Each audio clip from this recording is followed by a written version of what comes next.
Imagine a world where you won't be able to hear the noise of an Italian sports car bouncing off the buildings in every direction, or able to slide through the gears effortlessly in a turbocharged German sports car, like so.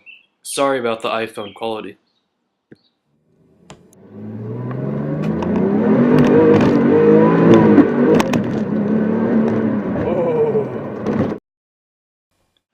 If you've ever heard of the term quick charge EV, it's actually an oxymoron. It's not exactly possible to quickly charge an EV from empty to full without damaging the battery. For example, the Nissan Leaf uses lithium-ion batteries to power itself, but the charging port Nissan installs in the garage uses a 220/240 volt charger that takes 8 hours to fully charge. There's also a slow charge option that uses a 120 volt charger, much like the one that charges your phone, only this will take much, much longer.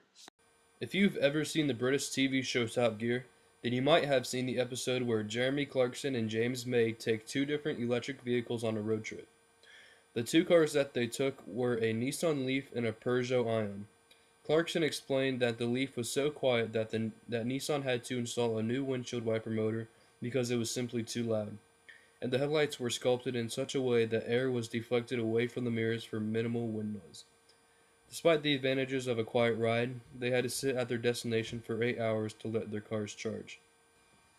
This just goes to show that charging stations are just not plentiful enough to have electric cars as a practical daily driver, especially if you plan to drive for more than 100 miles, and in spite of statistics showing 100,000 sales as of 2013 in America, double from 2012, it will be a very long time before electric vehicles challenge the sales of gas-powered vehicles.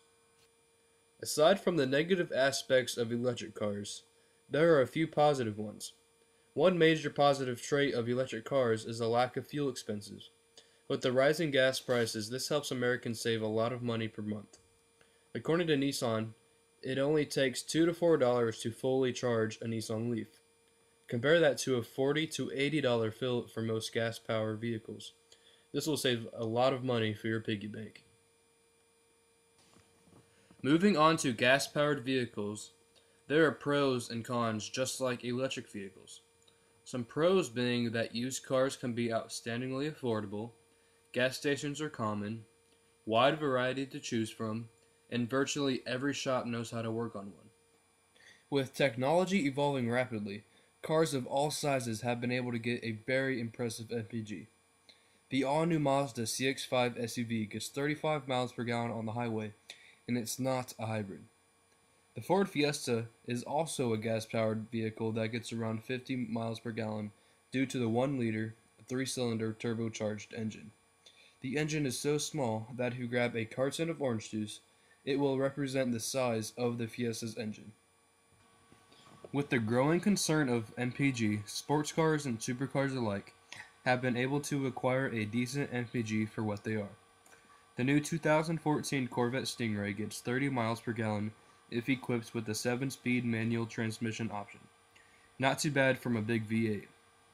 Exotic supercars from Europe have managed to brand some of their cars as a hybrid. The Ferrari LaFerrari, McLaren P1, and Porsche 918 all have an electric motor ingeniously incorporated within their chassis. Although the hybrid system wasn't equipped for MPG reasons, it still helps along that path.